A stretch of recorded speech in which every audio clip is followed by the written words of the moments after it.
frecuente encontrar en la enfermedad de Chagas. Bloqueo de rama derecha con bloqueo de la posterior. Bloqueos trifasciculares, podemos ser bloqueo auriculoventricular de primer grado, bloqueo de rama derecha y hemibloqueo anterior izquierdo, que ya es un indicio para pensar en que el paciente requiere un marcapaso. Vamos a ir viendo cada uno de estos. Y están familiarizados con esto, ¿no es cierto? La conducción normal. Este es el nódulo auriculoventricular, la rama izquierda, la rama derecha. Del nódulo auriculoventricular sale el haz de His, y de la rama izquierda la rama anterior y la rama posterior. Y normalmente es así, un trazado electrocardiograma normal con un eje normal, D1B en positivo, ABF positivo, y estadifásico podemos considerar ABL en 60 grados. Eso es lo normal. ¿Qué sucede cuando ven esta imagen de la derecha donde esta rama está bloqueada por alguna de las cardiopatías que les he mencionado? Entonces, toda la actividad eléctrica va a través de la rama izquierda y el corazón se despolariza generalmente de la rama izquierda con este primer vector. El segundo vector que les había mencionado de la pared libre del ventrículo izquierdo y por último, el tercer vector que corresponde al ventrículo derecho. ¿Cómo se va a ver? ¿Cuál va a ser el patrón? Existe primero un retardo de la despolarización ventricular porque toda esta actividad eléctrica tiene que pasar de el ventrículo izquierdo hacia el ventrículo derecho. Entonces se va a caracterizar primero por un complejo QRS ancho, como están viendo, ¿no? Cuando dura entre 0,10 y 0,12 hablamos de bloqueos incompletos. Cuando es igual o mayor a 0,12 de segundo, hablamos de bloqueos completos de rama derecha. Y generalmente tienen que ver en las derivaciones precordiales B1 y B2 y tiene esta imagen característica en M, RSR', y alteraciones secundarias de la depolarización. Vean este ST infradesnivelado con T negativa. Acá vean B5 y B6. ¿Qué parte del complejo QRS demora más? ¿Al principio o al final? Al final. Al final. Entonces, un retardo de las fuerzas finales y otra característica es una S empastada. Entonces, características del bloqueo de rama derecha, eje desviado a la izquierda, complejo QRS ancho, imagen en M en B1 y B2, retardo en las fuerzas finales. Vamos a buscar nuevamente. Acá tienen complejo QRS ancho. No hay esa imagen típica en M, pero hay una R mellada. Y acá en B5, B6, vean esta S empastada. Ven el cursor, ¿no es cierto? Y acá en D1 también, la S empastada. Cuando vean un bloqueo de rama derecha, hasta un 3% de la población puede tener normalmente bloqueo de rama derecha. Pero en nuestro medio, lo primero que hay que pensar es Chagas. Este es un electrocardiograma de un paciente. ¿Dónde está el eje eléctrico?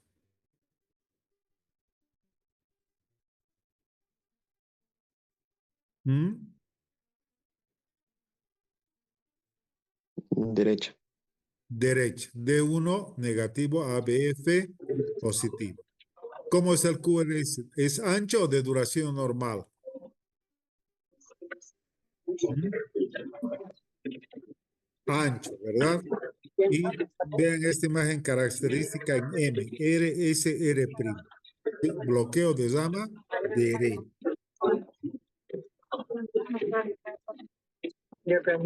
Hay alguien que tiene su micrófono encendido.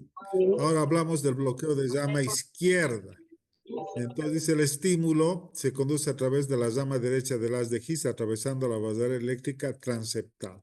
Los criterios también son QRS ancho, mayor o igual a 0,12 de segundo. Están viendo acá esta imagen, igual a 3 cuadraditos. QRS ancho. No hay ondas Q en D1, en ABL, B5 y B6. No tiene onda Q. Este es D1 y este es B5 y B6.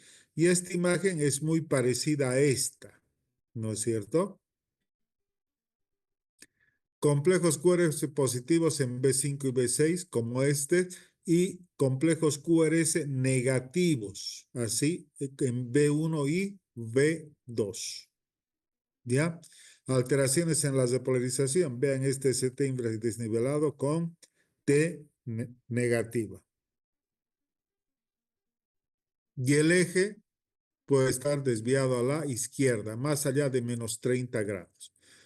Entonces, están viendo, no hay onda Q en D1, en ABL, en B5 y B6, ¿sí? Es un complejo monofásico, es un complejo QRS ancho y tiene estas alteraciones en las de polarización.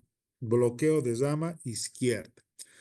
Cuando una persona, digamos, que tiene algunos factores de riesgo, como ser hipertensión, diabetes, y que antes teníamos un electrocardiograma normal, y consulta por, digamos, alguna molestia, fatiga, y le hacemos un electro y tiene un bloqueo de llama izquierda, podemos pensar que está cursando con un infarto.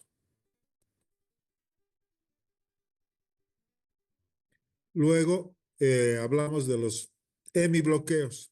Tenemos el hemibloqueo anterior izquierdo, el hemibloqueo posterior izquierdo y el septal, que no vamos a tocarlo porque es difícil diagnosticar. ¿Sí? Vamos a ver cada uno de ellos. Hemibloqueo anterior izquierdo. Esta ramita anterior de la rama izquierda del sistema de conducción está bloqueada. Entonces, la característica básica es que el eje está más allá de menos 30 grados, generalmente entre menos 30 y menos 90 grados. ¿Qué significa esto? Que va a tener un complejo QRS alto en la derivación D1 y negativo en ABF. Y otro es la S de la derivación D3 es más grande que la S de la derivación D2. El complejo QRS generalmente es de duración normal, salvo que tenga un bloqueo de llama previo. El hemibloqueo anterior izquierdo suele acompañar al bloqueo de llama derecha. Ya están viendo este electrocardiograma, ¿no? ¿Qué les parece? ¿El complejo QRS cómo es? ¿De duración normal o es ancho? Chicos, ancho. ¿Cómo es B1, B2? ¿Cómo es B2? ¿Qué imagen tiene de la letra del alfabeto? M. En M. Entonces eso veíamos en el bloqueo de llama, izquierda o derecha. La Derecha. imagen Derecha. derecha. ¿Y el eje dónde está? A la izquierda. A la izquierda. Entonces podemos decir que tiene un bloqueo de llama derecha y un hemibloqueo anterior izquierdo. Eso se llama bloqueo bifascicular. Ahora pasamos al hemibloqueo posterior izquierdo. Entonces, esta es la ramita que está bloqueada. Y también básicamente se traduce en una alteración en el eje eléctrico del corazón, que puede estar entre 120 y 180 grados. Generalmente D1 entonces va a ser negativo y ABF va a ser positivo. Y la R de la derivación de 3 es más grande que la R de la derivación de 2. Entonces, básicamente es un problema de eje, hemibloqueo posterior izquierdo.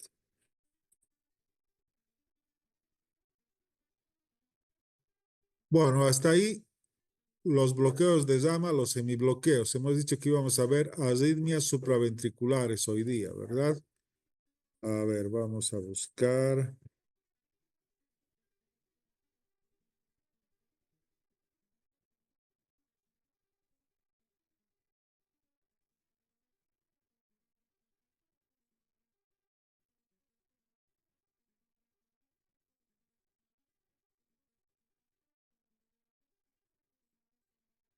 Bueno, entre las arritmias supraventriculares tenemos la taquicardia sinusal, que se caracteriza por una frecuencia cardíaca mayor a 100 por minuto. A ver, causas de taquicardia sinusal.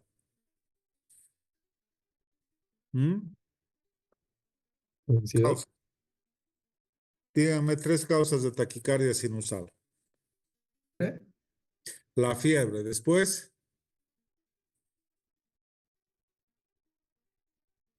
Estrés, ¿Qué más? La anemia, las infecciones, el hipertiroidismo son causas de taquicardia sinusal y se caracteriza porque este nódulo sinusal va a ir despolarizando a más de 100 por minuto, ¿no? Vamos a tener otra arritmia supraventricular que es por de entrada sinoatrial. No es frecuente diagnosticar. Después podemos tener otra que es la taquicardia auricular ectópica, en la que existen varios focos que empiezan a activarse tanto a nivel de la aurícula izquierda como a nivel de la aurícula derecha. Y esto suele encontrarse sobre todo en personas, por ejemplo, en los que tienen bronquitis crónica o neumopatía crónica, ¿no? Luego tenemos eh, el flatter auricular, que viene a ser esta, que se genera un circuito de macros de entrada generalmente en la aurícula derecha, y luego la fibrilación auricular, que es la arritmia cardíaca más frecuente y es causa de embolias. Vamos a ir viendo las características de cada una de estas. Cuando hablamos de arritmias supraventriculares, son todas aquellas que se detectan por encima del nódulo auriculoventricular. La taquicardia sinusal entonces tiene una frecuencia entre 100 y 180 por minuto. Es una taquicardia regular. Y al estímulo a carotidia la frecuencia cardíaca disminuye.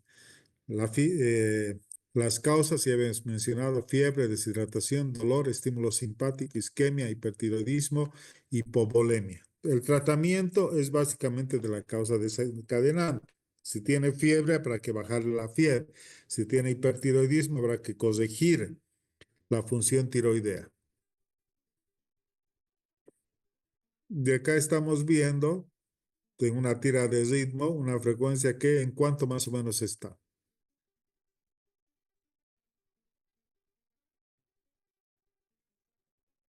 Más de 100, ¿verdad?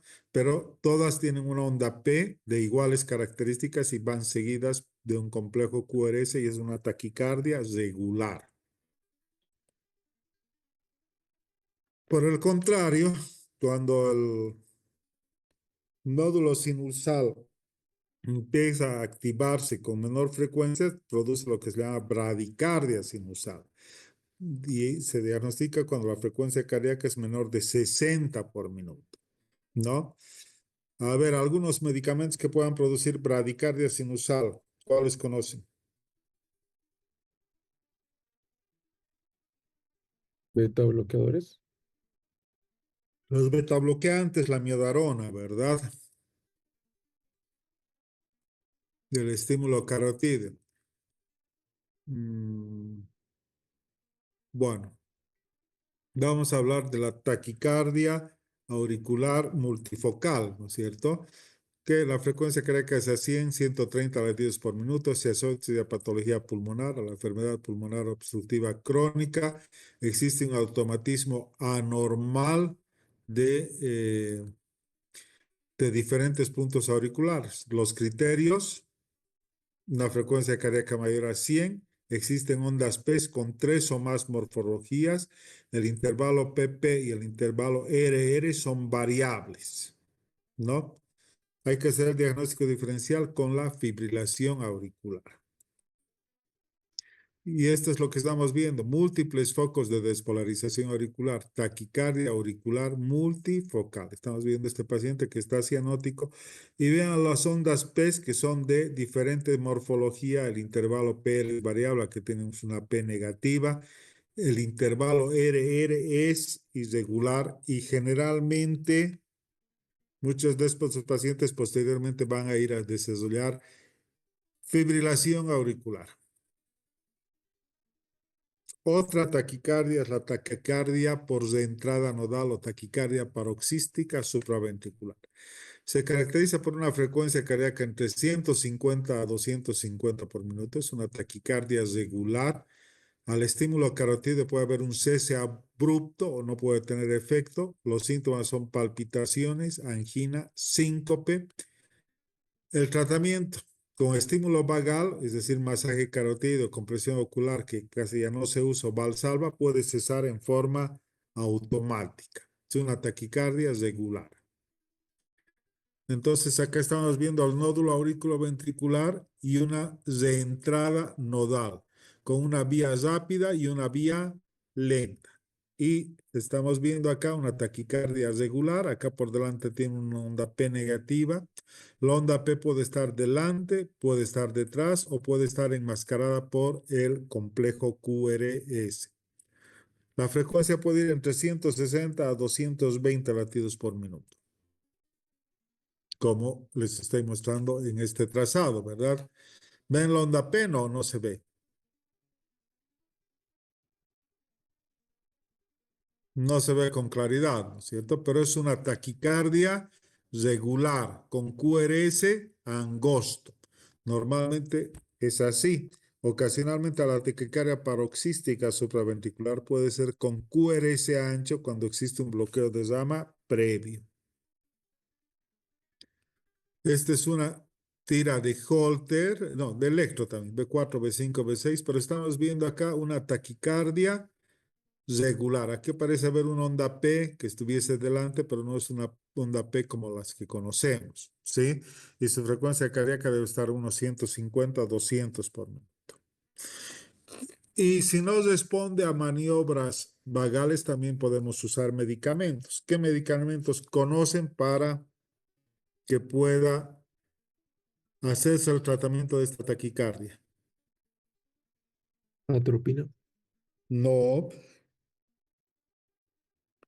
ni por equivocación atropina. Otro, adenosina, por ejemplo, ¿no es cierto? Verapamilo, amiodarona, son medicamentos que se usan. Y por último, si el paciente está descompensado hemodinámicamente, la cardioversión eléctrica. Ya lo que le estaba hablando, la adenosina, 6 miligramos en bolo, el verapamilo, el diltiazem, la amiodarona y eventualmente la cardioversión eléctrica. Otra arritmia es el aleteo fláter auricular. Es la segunda taquiarritmia más frecuente. Muchas veces observamos en pacientes operados del corazón. Existe un circuito de macros de entrada y puede ser típico o atípico. Bueno, no vamos a entrar en esa disyuntiva. No necesito que puedan ser diagnósticos si es típica o atípica, pero que sí puedan reconocer un fláter auricular. Y que se caracteriza por estas ondas que se llaman ondas F mayúscula. ¿A qué instrumento de carpintería se parecen? ¿Mm? ¿A qué instrumento? A la sierra. En la tierra. A una sierra, un serrucho, ¿verdad? Entonces, cada una de estas es una onda F mayúscula que se va bien. Entonces, por un circuito de macros de entrada. La frecuencia cardíaca auricular puede ir entre 250 a 350, pero obviamente no todos esos estímulos pasan al ventrículo y puede haber una conducción 2:1, 4:1, es decir, por 2 ondas F hay un QRS o por 4 ondas F hay un QRS. Al estímulo cariotidio disminuye la frecuencia cardíaca. El tratamiento es verapamilo, amiodarona digital, quinidina, adenosina, choque eléctrico y actualmente existen tratamientos como la ablación por radiofrecuencia, igual que para la taquicardia paroxística supraventricular, que por medio de un catéter se hace un mapeo del corazón. Uno puede observar de dónde está naciendo la taquicardia y hace una ablación. Y esta es un flater auricular. Vean, no son ondas P, son estas ondas F, que tienen 1, 2, 3 y una conduce. 1, 2, 3 ondas F, una conduce. ¿Sí? Generalmente la típica tiene ondas F negativas como estas en D2, en ABF. Y la positiva es a la inversa. Entonces se llama antihoraria y la otra horaria. ¿Sí? Así se ve el flater. Y también es causa de la formación de coágulos y émbolos a nivel de la aurícula. Es por eso que estos pacientes tienen que estar anticoagulados. La última de las arritmias y la más frecuente es la fibrilación auricular. Les había comentado, en personas mayores de 80 años hasta el 10% pueden tener fibrilación auricular, ¿no? Es decir, 1 de cada 10 de los mayores de 80 años. Y es la primera causa, una de las primeras causas de las embolias periféricas, ¿no es cierto? Y de los accidentes cerebrovasculares. La tasa de mortalidad se dobla en pacientes con FA. Es un aumento del automatismo y aparición de pequeños y múltiples ondas desde entrada en aurícula izquierda, generalmente en torno a las venas pulmonares. Y el riesgo de embolia que hemos hablado, aproximadamente 5% de riesgo, más, 5 veces más que un paciente que está en ritmo sinusal.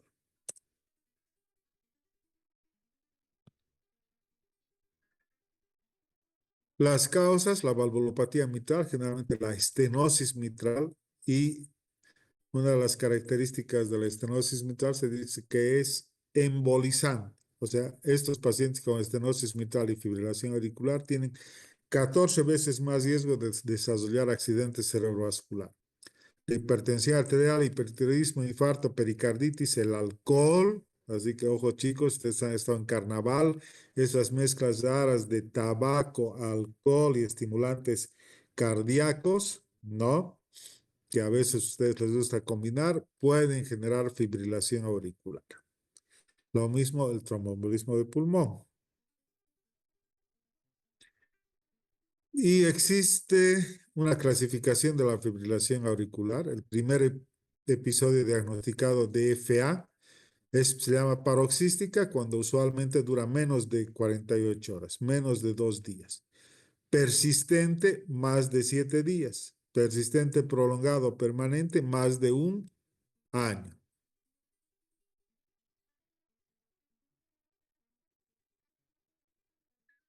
Electrocardiográficamente se caracteriza por la presencia de ondas F. La frecuencia cardíaca auricular puede ser entre 400 a 600, es irregular. Y la frecuencia cardíaca ventricular va entre 100 a 160 y es irregular. Y acá estamos viendo cómo es una taquicardia regular o irregular. ¿Qué les parece esto? ¿Mm? Esto es en D2, una tira, y esto es en B1. ¿Les parece esta taquicardia regular o irregular? Irregular. Irregular. ¿El QRS es normal o es ancho? Normal. Normal. ¿Tiene onda P o no tiene onda P? No.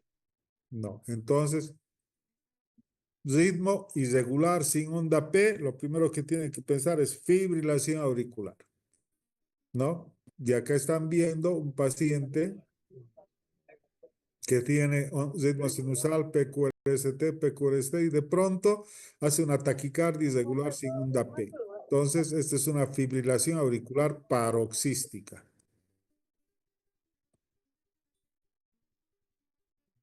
Hasta ahí la fibrilación auricular. Entramos a síndromes de preexcitación. ¿Cuánto tiempo nos queda del Zoom? Chicos, 10 minutos. 10 minutos, ya creo que podemos dar. Los síndromes de preexcitación como el Wolff, Parkinson, White, que tiene una frecuencia cardíaca auricular entre 150 a 250 por minuto, se caracteriza por un intervalo PR corto, perdón, por un intervalo PR corto, la presencia de onda delta, y el tratamiento es igual a la taquicardia paroxística supraventricular y puede hacerse ablación por catéter. Y los que descubrieron este tipo de alteración fueron tres eminentes cardiólogos, Mr. Wolf, Mr. Parkinson y Mr. Dudley White, hace muchos, muchos años, más de 10 años, y por eso lo llamaron Wolf, Parkinson, White, por sus nombres. Y descubrieron ya en 1930, ya casi van a ser 100 años, sobre todo en pacientes jóvenes, adolescentes que consultaban por episodios de taquicardia paroxística y le hacías un electro y tenían una onda delta y un intervalo PR corto. Esta es la conducción normal que debe ser nódulo auriculoventricular, haz de Gizam izquierda y Gizam derecha, pero a veces existen vías accesorias que conectan las aurículas como los ventrículos, ¿no es cierto? La más frecuente es el haz de, ¿quién sabe? el haz de Kent, que es una vía aurículo-ventricular. Otra vía accesoria puede conectar la aurícula con las de His, otra puede conectar el nódulo aurículo ventricular con el ventrículo y otro el haz de His con el ventrículo. Particularmente vamos a referirnos a esta, la vía accesoria aurículo ventricular. ¿No? Acá estamos viendo la conducción normal, pero cuando hay una vía accesoria, el estímulo pasa del aurículo al ventrículo en forma más rápida y preexcita esta zona del ventrículo. Dependiendo de la velocidad de conducción de esta vía accesoria, puedo hacerlo en gran manera. Y cuanto más rápido preexcite, el complejo QRS se ensancha más y la onda delta se hace más llamativa. Ustedes están viendo acá, preexcita un poquito y el PR se acorta un poquito y el complejo QRS se ensancha un poco. Pero si existe mayor cantidad de miocardio preexcitado, el complejo QRS se ensancha más y el intervalo PR se pone mucho más corto y acá lo propio. Síndromes de preexcitación. Estamos viendo lo mismo, esta vía accesoria que puede ser derecha, puede ser izquierda. Intervalo PR corto, menor de 120 milisegundos y esta onda delta. Existe un tipo A, un tipo B y un tipo C que no vamos a entrar en detalles porque no es importante que sepan, con que sepan que tiene intervalo PR corto, onda delta y el QRS se ensancha suficiente. Acá tenemos una vía aurículo-ventricular izquierda, es una de las más frecuentes. Y dependiendo de la vía, si es derecha o izquierda, tiene patrones electrocardiográficos que tampoco no tiene mucho sentido que conozcan. Acá tiene una vía derecha, un haz de Kent, una vía auriculoventricular y el electro onda delta.